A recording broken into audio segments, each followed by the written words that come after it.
Halo guys, selamat datang kembali di Republik Rupiah. Kita bahas tentang Solana hari ini setelah kita follow up yang video sebelumnya itu kan di minggu lalu tentang Ethereum. Kita lihat dampak peluncuran token Donald Trump kemarin seperti apa di blockchain Solana. Kira-kira gimana outlooknya untuk tahun 2025 ini. Oke, let's go.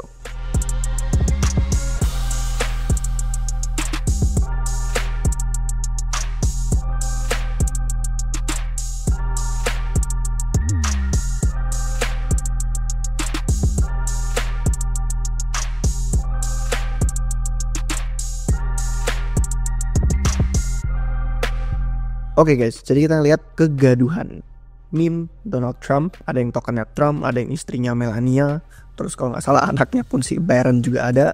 Itu bikin jaringan Solana padat. Sampai kita bisa lihat ada banyak orang yang bahas thread tentang kepadatan jaringan Solana seminggu terakhir. Dan kalau misalkan kita lihat data langsung dari Blockworks Research, itu ketahuan bahwa pendapatan jaringan Solana yang namanya metrik REV itu melonjak ke all-time high baru 56,9 juta dolar, hampir 60 juta dolar, dan itu lebih dari 2 kali lipat puncak REV yang sebelumnya itu 27,2 juta aja. Jadi kalau misalkan kita lihat di tahun-tahun sebelumnya, bahkan lalu lintas 1% dari kepadatan kemarin itu sebenarnya udah melumpuhkan produksi bloknya Solana. Dan sekarang di tahun ini luar biasa sampai blockchainnya aja tidak padam, tapi memang bermasalah. Ada isu transaksi delay, fees naik, terus beberapa aplikasi gagal menyesuaikan biaya transaksi, dan jaringan Solana tetap beroperasi ya, jadi tidak padam. Cuman drastis banget ini peningkatannya karena kalau kita lihat dibandingin sama tahun 2021 itu di siklus lalu nggak mungkin bisa aktivitas serame kayak gini, gaduh dan padat tanpa padam. Dan di tengah kegaduhan ini ada banyak memang transaksi trader memes yang katanya tuh pada kacau. Jadi masih ada peningkatan teknis yang harus dilakuin. Dan ini mayoritas memang besarnya itu masalah ada di API Jito, salah satu klien softwarenya Solana. Dan kalau misalkan kita ngelihat ada banyak orang yang mulai bahas tentang data-data itu. Intinya di balik layar tim Jito itu pada merasa ketegangan karena aktivitas Arbit itu gede banget, persaingan bloknya Solana itu padat, dan transaksi gagal akhirnya meningkat di pasar-pasar tertentu yang kebetulan memang lambat dia ngadopsi API fee yang harusnya itu dinamis ya, berubah-ubah sesuai aktivitas. Jadi ada beberapa aplikasi yang minta 20 kali lipat lebih banyak komputasi ke blockchain Solana daripada yang sebenarnya mereka butuhkan.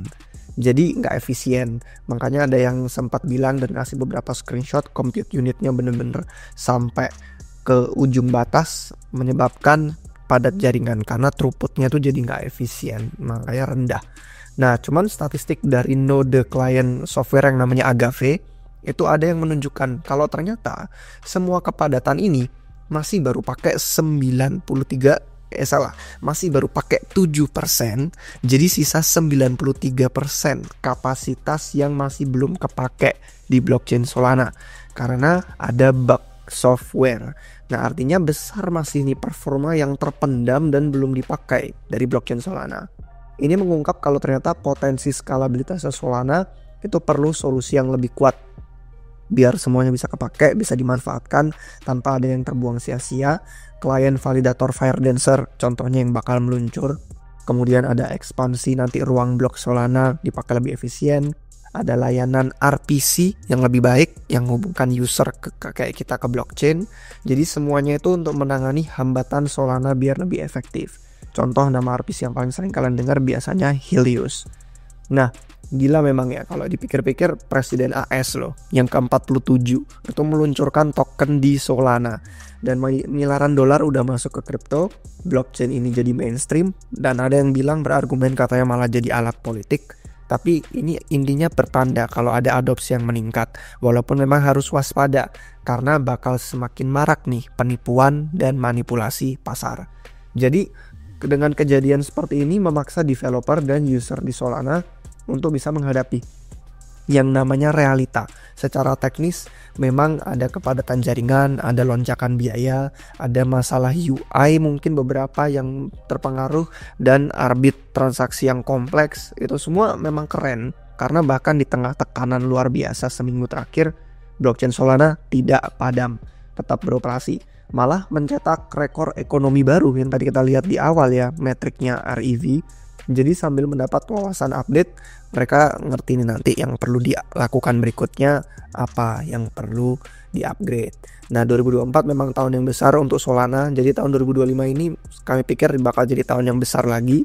Dan hanya dalam usia 2 tahun ekosistem Solana kontras banget kalau kita bandingin nasibnya sama waktu FTX rungkat.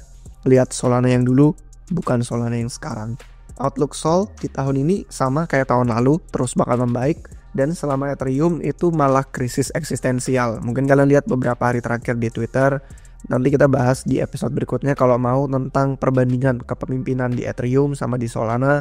Dan budaya culture yang berbeda di antara dua ekosistem ini. Intinya masih belum ada blockchain layer 1 selain Ethereum dan Solana yang siap untuk membubarkan duopoli mereka berdua ini.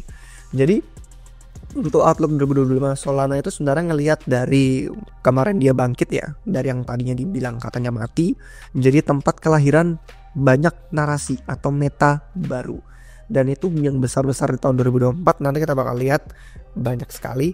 Tingkat pertumbuhan ini mengejutkan, karena kalau kalian cek dari semua yang top 10 itu Solana yang masih sangat muda, paling muda usianya. Memang ada kompetitor baru yang bakal sedang memasak nih ya, bakal meluncur di tahun ini. Kalian kalau sering nonton Traffic Rupiah pasti lihat ada beberapa nama yang kami pantau utamanya. Tapi kalau kita ngelihat dari contoh kayak Ethereum, itu juga kalau dia bakal pivot mungkin gak bakal cepet. Tapi kalau bandingin blockchain yang udah ada sekarang kayak Sui, mungkin bandingannya Solana, atau yang baru mau lahir yang kita pantau banget tuh kayak Monad, bisa rebut pangsa pasar signifikan atau enggak, itu masih jadi pertanyaan juga. Yang jelas gak mungkin dalam waktu dekat di tahun 2025 ini. Jadi kami tetap bullish Sol. Dan sekarang kita lihat data, karena data gak berbohong. Tahun lalu data Solana itu setara dengan datanya Ethereum. Kita ngelihat dari sisi kayak DEX, volume stablecoin, terus ada banyak data-data metrik on-chain yang nanti kita tunjukin. Waktu itu jelas, aktivitas Solana bakal nyalip Ethereum. Tapi itu di banyak metrik yang benar-benar terkejadian, ada yang masih belum, masih ketinggalan. Jadi contoh kayak prediksi tentang TVL dan market cap tahun lalu kalau nggak salah kita terlalu optimis. Kita pikir 0,1 Sol ETH ya rasionya itu bisa dicapai di akhir tahun 2024. Ternyata masih belum waktunya. Kita ngelihat yang kemarin paling tinggi ya mentok-mentok 0,8 ya, hampir 0,79an. Jadi 0,1 Sol ETH mungkin lebih bisa direalisasikan di tahun 2025 ini kalau laju pertumbuhannya tetap sama. TVL dan valuasi Sol memang ketinggalan di belakang metrik lain kalau versus sama Ethereum. Tapi kalau misalkan ngelihat dari sisi kayak volume, transaksi, terus pokoknya hal-hal aktivitas on-chain yang dilakukan sama orang-orang banyak di mana si Solana itu unggul. Dan hampir semua metrik itu benar-benar menyalip Ethereum jauh. Cuman dua itu tadi, TVL sama FDV. Nah nanti kita bakal lihat perbandingannya seberapa jauh. Kalau yang balik ke pendapatan ekonominya Solana, yang tadi REV, ini sebenarnya mungkin kalian sudah nonton di video sebelumnya, kita jelasin REV itu cara terbaik untuk mengukur permintaan sebuah blockchain. Demand-nya itu di mana? Karena ini mencakup ada biaya transaksi, ada MEV, jadi paham seberapa mau sih orang itu bayar duit untuk pakai sebuah blockchain. Dan itu yang diukur. Tahun lalu REV Solana itu kurang, coba kita ngeliat sini tahunan, kalau ini kuartalnya, ini bulanan, ini mingguan, dan ini yang hariannya. Jadi tahun lalu REV Solana itu kurang dari 1%-nya REV Ethereum loh.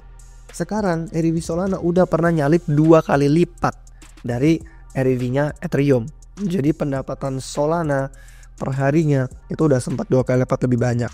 Dan sekali lagi dari semua metrik-metrik di mana Solana ini unggul datanya daripada Ethereum, TVL dan FDV itu yang masih ketinggalan di belakang. Jadi kalau kita ngelihat ukuran Solana itu masih dari sisi TVL ya, ini 18%-nya Ethereum, dan dari sisi FDV itu 39%-nya ukuran Ethereum. Jadi dua metrik TVL dan FDV ini bisa dibilang cukup rendah.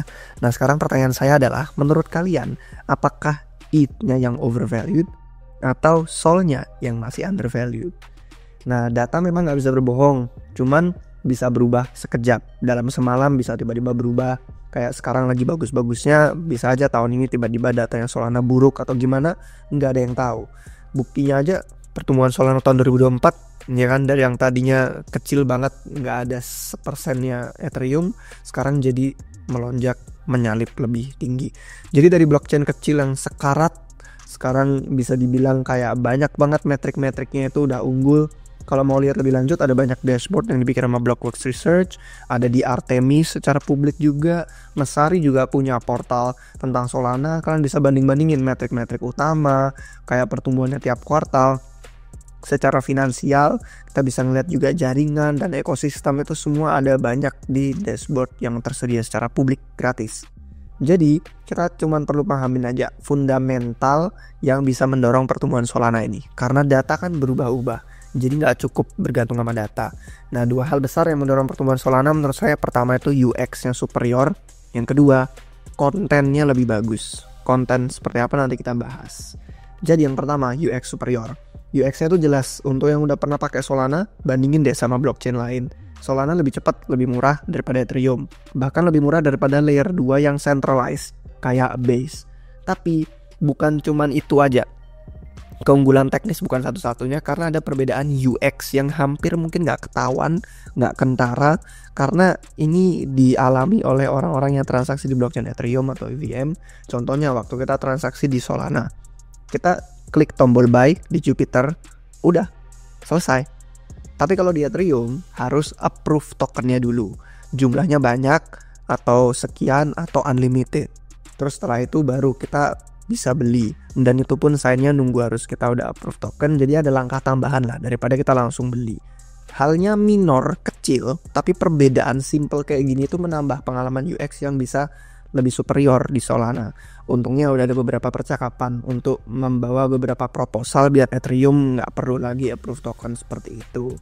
Nah, Ethereum sama ekosistem layer 2-nya juga, tapi ada lagi yang nambah kompleksitas, bikin orang bingung. Contohnya, user biasa pasti nggak tahu bedanya ETH yang ada di Ethereum, yang ada di Optimism, ada di Arbitrum, ada di Base.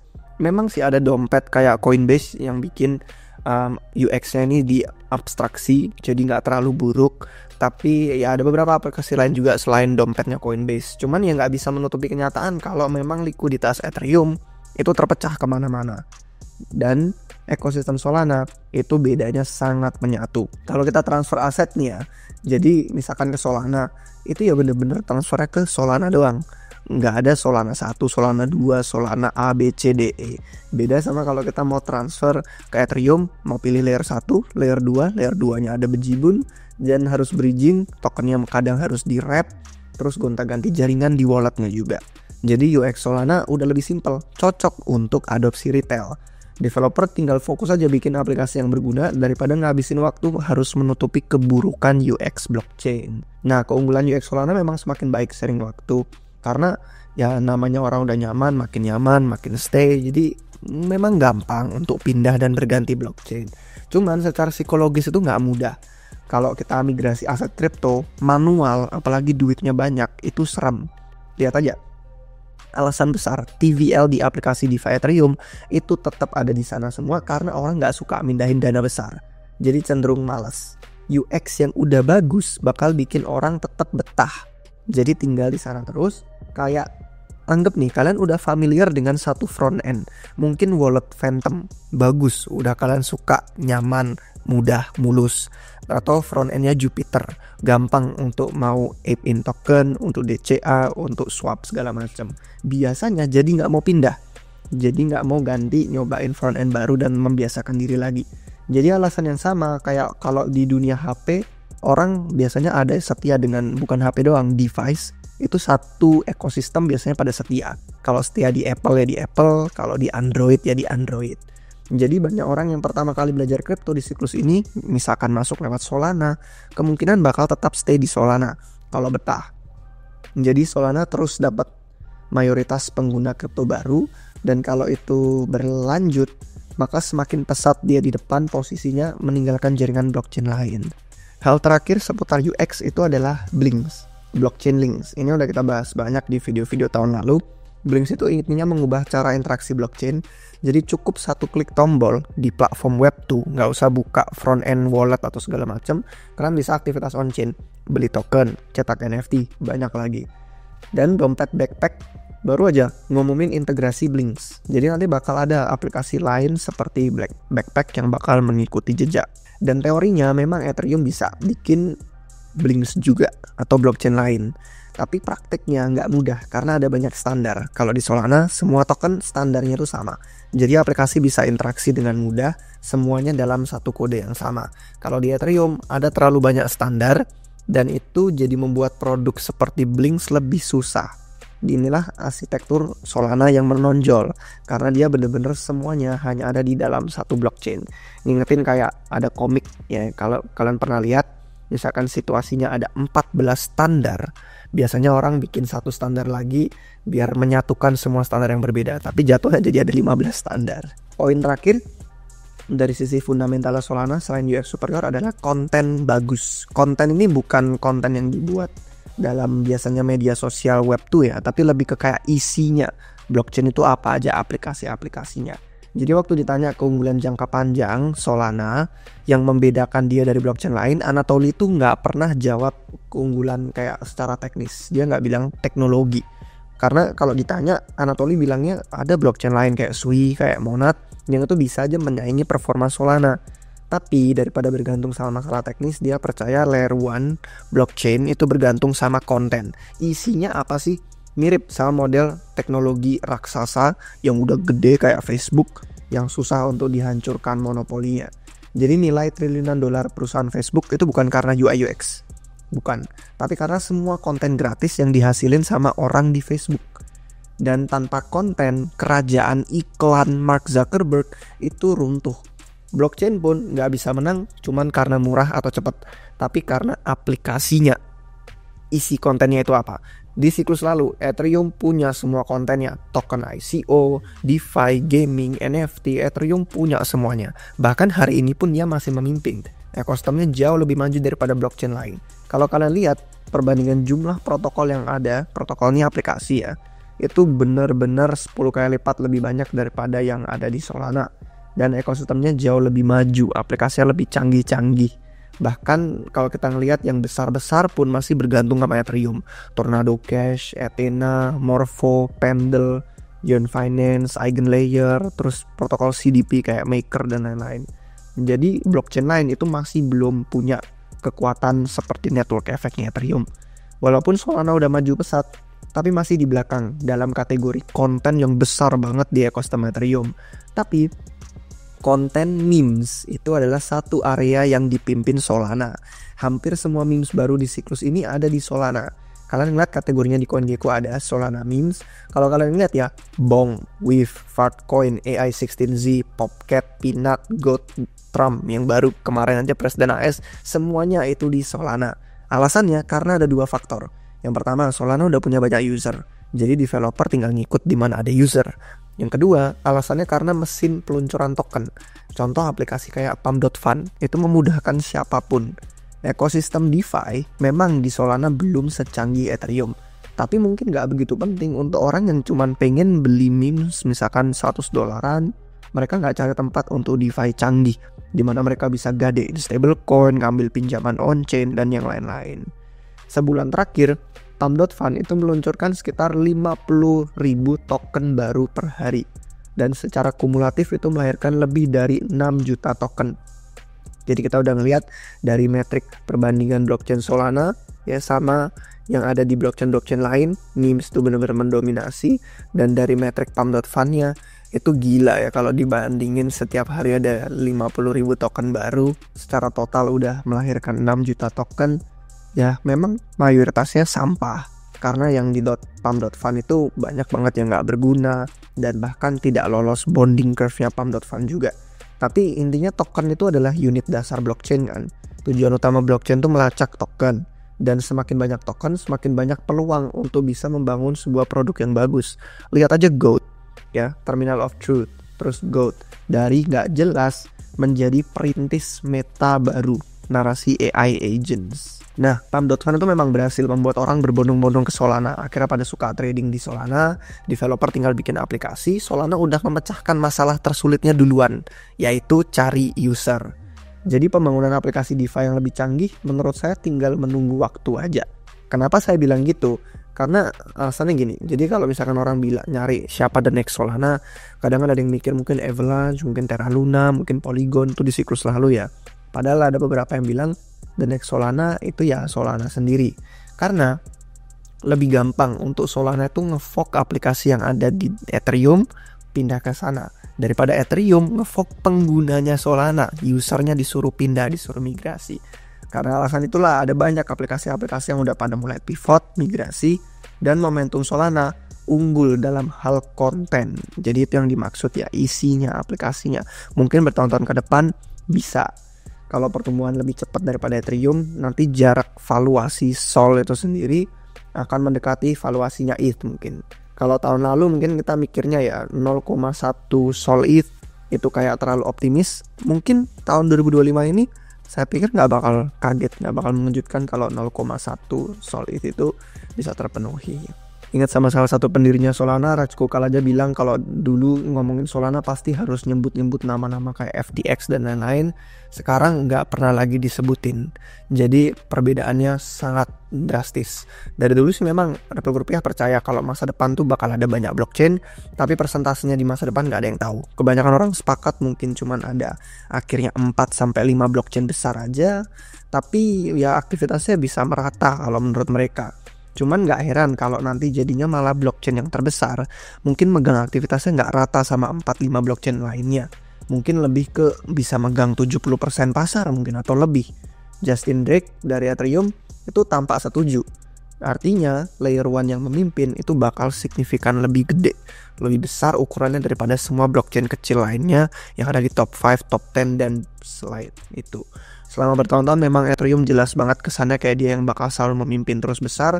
Tapi gara-gara kita lihat momentumnya terhambat, terus sekarang Solana udah mulai menyalip unggul, komunitasnya Ethereum pun lagi ada banyak perang internal. Kita bisa bahas lebih lanjut ini di video berikutnya. Tapi kalau pengen ada beberapa background, bisa referensi nonton di video Ethereum yang kita buat minggu lalu. Jadi intinya perlombaan Ethereum sama Solana itu sengit banget ya versus dua ini. Ethereum masih banyak unggulnya, valuasi, likuiditas, first mover. Cuman pasar tuh selalu melihat ke masa depan, nggak selalu melihat ke yang masa lalu aja terus. Solana tampak lebih cerah sekarang untuk ke masa depan. Jadi next kita bahas perbedaan budaya dan kepemimpinan Ethereum versus Solana. Kalau yang video ini bermanfaat, jangan lupa dikasih jempol dan jangan lupa subscribe biar gak ketinggalan video baru dari Republik Rupiah. Sampai jumpa di episode berikutnya guys. Cheers.